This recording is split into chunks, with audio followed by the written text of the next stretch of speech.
Chào tất cả anh em nhá. Hôm nay mình vô dễ mình có quay một video mình đào cái hố này để mình nuôi ong nhá anh em nhá.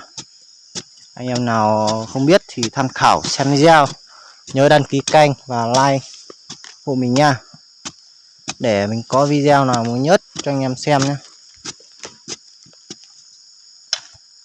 Đây anh em ơi, mình đào hố thì đào thế này thôi anh em ạ, nuôi ong nhá,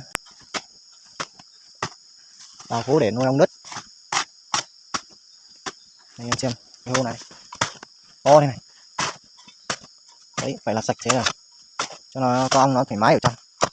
Còn một tí thì mình đục một cái lỗ ở đây sang bên này để nó đi lại.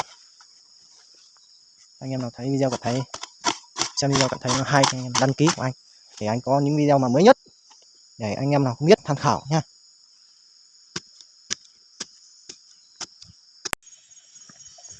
Chào tất cả các bạn nha. Hôm nay mình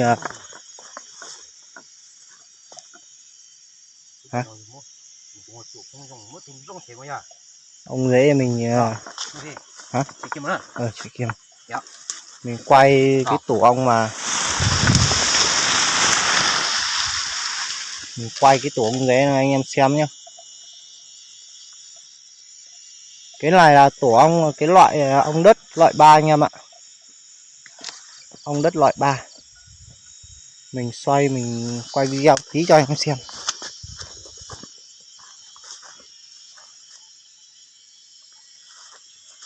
Nó ở trong. Đấy, ở trong anh em ơi. Đất của nó cũng nhiều phết anh em ạ. Tí mình sẽ bắt nó để với nôi anh em ơi. Cái này ong đất loại 3 nhá anh em ơi. Ong đất loại 3 nhá. Đây. Nói chung là cái đất nó cũng hơi nhiều đấy. Đấy. Nhiều chưa? Đấy, đất này cũng nhiều rồi anh em ơi. Đất này khá là nhiều rồi. Tổ này chắc là tầm 4-5 cân rồi. Đấy nhá. Cái ổ của nó bên kia. Tí mình sẽ quay trực tiếp, mình sẽ bắt nó anh em xem nhé. Anh em xem video nhớ đăng ký kênh hộ mình nha, để mình có những video mà mới nhất. Và anh em xem nào, như bắt nào mà không biết thì mình tham khảo, mình hướng dẫn cho để biết bắt như thế nào, để nuôi như thế nào để sống nhá anh em ơi. Anh em mình theo dõi video nhé. Cái này nhá, nó gần đây, đất đây, đất này nhá, đất nhiều rồi, là tầm 4-5 cân, tầm 4-5 cân anh em. Ngày hôm nay là ngày thứ 5, ngày mùng 1 tháng 7, thứ 5 ngày mùng 1 tháng 7 nhá anh em nhá. Ong đất này nha, mình bắt về nuôi á. Đấy. Cái này anh trai này đang soi pin để cho nó có thấy cái lỗ của nó ra vào không? Thấy cái lỗ của nó ra vào không? Ở đây, nó ở ngay đây. Đây anh em ơi, cái tổ mà vừa nãy mình quay xem ở đây, xem cục đất của nó, đất của nó nhiều anh em ơi, nhiều luôn. Tổ này cái lỗ của nó đấy, đấy, nó ở trong anh em ơi, thấy nó một con ở trong. Cái này cũng khá to đấy em ạ, tổ này cũng khá to rồi. Để tí mình bắt nó ra xem anh em thế nào nhá. Anh em xem video nhớ đăng ký hộ anh nhá. Đây nhá, bắt anh em xem nhé. Anh em nào không biết, anh em nào không biết thì tham khảo nhá. Không phải nấu. Tao chỉ tạm thôi nhé. Tao non chết đâu tôi to giờ. À, chết thôi đặt tôi to nè. to thì đây nhá, mình bắt thế này thôi. Bút tay nó to thế mình thế. Đâu cái thoải mái. To to. Đấy, quá ok. Này nhá, mình bắt như thế này thôi. Đấy. Anh xem video nhớ đăng ký nhá. Đăng ký của anh đấy. Tôi chỉ to nhỉ. Mình chết đâu coi thôi. Mà ảo tôi, mà chỗ tay kia rồi. Non to thế ơi. Thoải mái. Giờ tao thiếu tôi tao nói chưa để tiếp tục tao à ôi bị tôi trời, nhưng mà tổ này thấy nó ra nhiều nhỉ, thấy ít ít thôi. tôi tao kia Xem đây nhé các bác ơi. nè tôi tao kia Đấy dài, úi giời, nó ra rồi. Đấy, quân của nó ra rất nhiều thế này, nhưng mà mình không biết được ở trong nó có nhiều hay là nó ít thôi, biết được.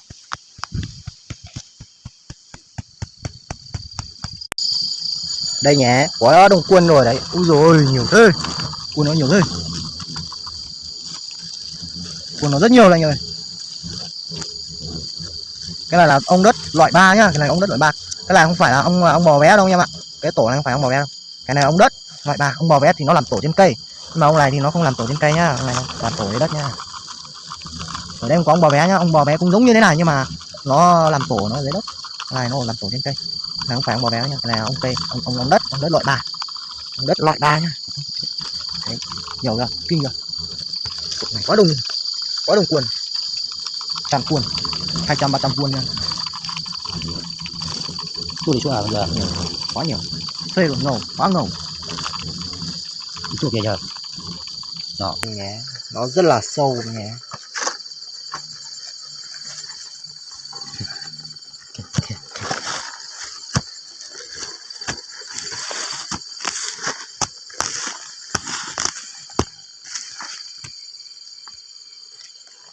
Cái vỏ coca của mình nó để đâu nhỉ?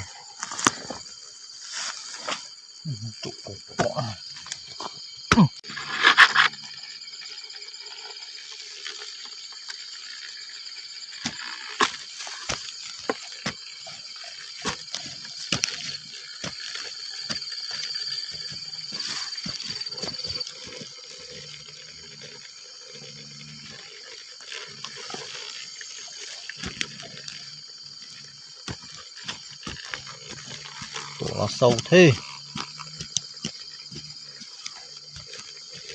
Rồi.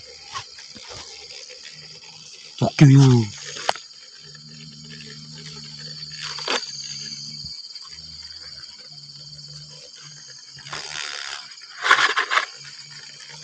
Đây nha. Bắt như thế này thôi rất là khó, rất là nguy hiểm. Ôi giời, nó lên đấy, bắt đầu lên. Bắt từng đứa này. Người khác thì cái nghề này không dám làm đâu anh em ơi, thật. Mình đam mê thì không sao cả.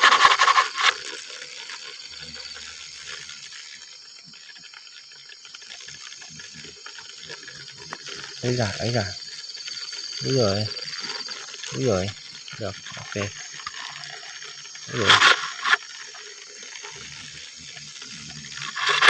rồi, đúng rồi.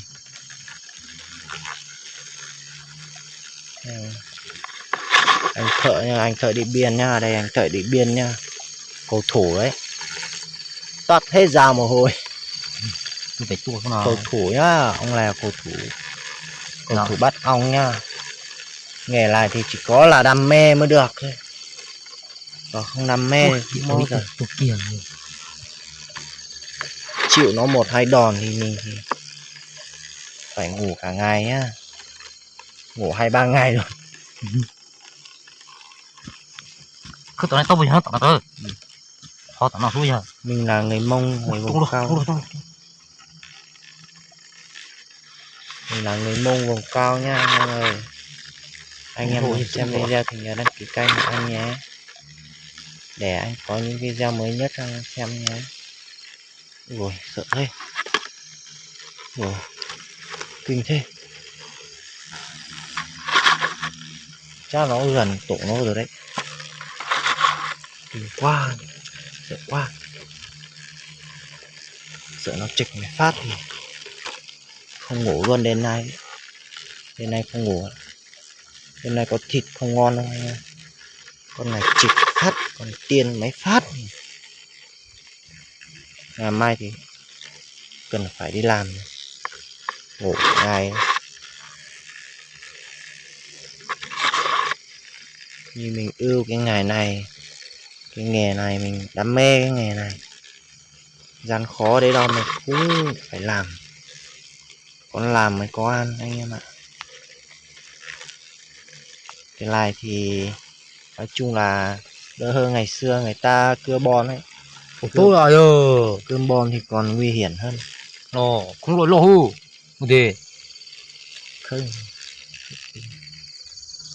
Ta cho lỗ. Xem nào. Quay xem nào. Anh em nhớ xem video, đăng ký kênh của anh nhé, để anh có những video mà mới nhất xem nhé. Bắt nào mà không biết thì mình tham khảo xem mình có thể bắt như thế nào, bắt kiểu nào mới là thực sự bắt ong về nô nhá. Mình nói thật, mình cái nghề này mình không hề lừa đảo anh em ạ. Mình anh em nào yêu cái nghề này thì mình dạy hướng dẫn miễn phí cho anh em nào thích cái nghề này thì alo comment ở dưới cho mình sẽ hướng dẫn cho cái nghề này. Anh em xem video nhớ đăng ký kênh của anh và like nhé. Đến tổ rồi nhá, đến tổ rồi. Có lỗ thấp từ rồi.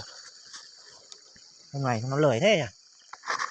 Cái đầu cái hăn của nó to như thế này nhưng mà con nhậu của nó quá bé, bé cực kỳ luôn anh em ơi. Đất của nó đào ra nhiều phết nhưng mà cái tổ nó thì bé cực kỳ luôn. Vừa nãy mình tưởng là 5-6 cân nhưng mà hóa ra thì không không đến 1 cân, nhưng mà mình chưa thấy, để mình xem trong ấy nó có bao nhiêu con. Lúc mà cứ lỗ thấp từ tôi đẩy tung rồi rồi. Rồi. Đẩy chỗ ủng hộ. Úi giời ơi, úi giời, úi giời, nguy hiểm quá. Nào nhá, bây giờ bắt đầu nhá, bắt đầu đào cái hăn của nó thế nào. Sợ quá, bị tiên một phát thì đêm nay thì khỏi mà ăn cơm rồi. Dám con nhậu nó mình không dám ăn nó, không thèm rồi, bởi vì quá sợ luôn. Mình ưa cái nghề này, đam mê cái nghề này, mình làm thôi anh em ơi. Anh em nào cũng đam mê như mình á, nhớ đăng ký kênh của mình nhé.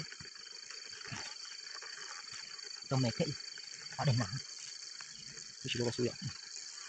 Tưởng là cái tổ này tổ khổng lồ, hóa ra thì trời đất. Lỗ thấp từ rồi. Lỗ thấp từ rồi. Ui dồi nó bé quá này. Nói chung là cũng có nhậu nhưng mà quá bé luôn. Đây cứ dẫn thảy đây nè. Cái nếu mà trỏi cho một chiếc chậu nữa. Tổ này mình mua nhá, mình mua 50.000 thôi. Thì ông người nghiện nó bán cho mình mua, cái người nghiện ấy nó đi tìm nó thấy nó bán cho mình 50.000.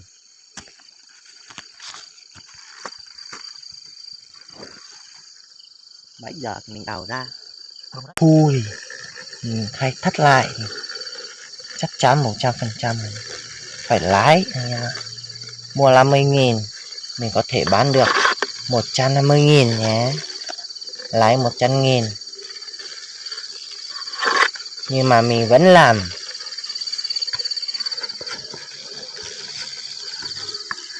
Mình nhựa chứ Dạ. Nghề nguy hiểm nhưng mà mình vẫn làm nha anh em ơi. Nguy hiểm nhưng mình vẫn chơi nhé, mình không sợ đâu. Cái tủ của nó đây, ôi khủng lồ đấy, quá khủng lồ luôn.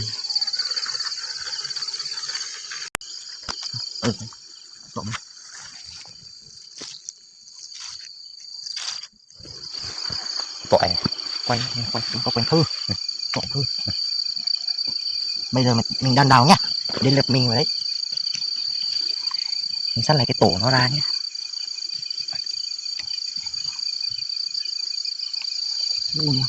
Tí là sao? Được cũng được. Cũng nhiều. Nó cho có tiền không tiền. Là chị té à? Ha, chị té à? Đây nè. Nanti basah ya.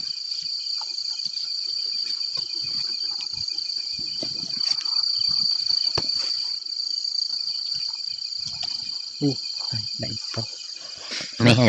nó lỗi cua nhỉ. Nè.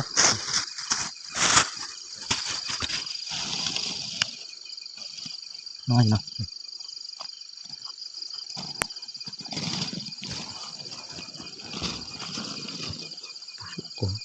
Thời ạ. Ui, tối thế mà có đám đông ít tiểu giờ. Mạ. Long. Tại dùm long gì? Nạt đảo dù. Có một chút khổ ấy, mới cứ tối này nạt đá ấy. Mà tua, lòng. À. Mà tua. Mà hư, à.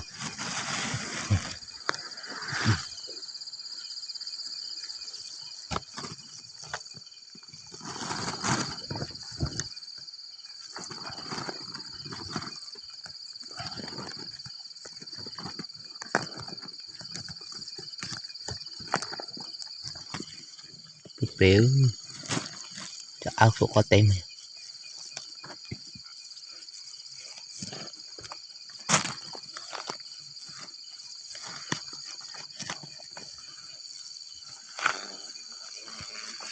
Thôi chỉ cho giờ lẫn á đúng không? Chỉ có một xuống ra Chẳng tính đâu tàu ha tàu nó có nào của tụi mày này có thể xe của tụi thơ cũng nhỏ hay nhỏ thơ đâu nữa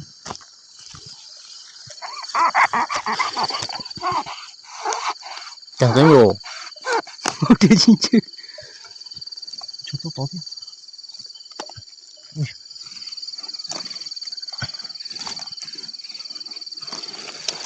Ui trời à trời tôi dụ luôn xuống cháu vui phong này rồi mọi con nó đảo vô nãy bài thơ rồi nó ngâm chiều tua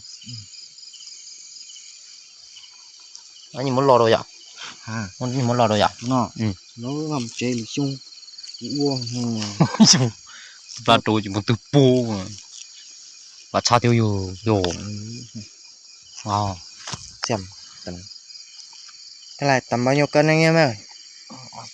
Cái này tầm 3 cân nhá anh em ơi.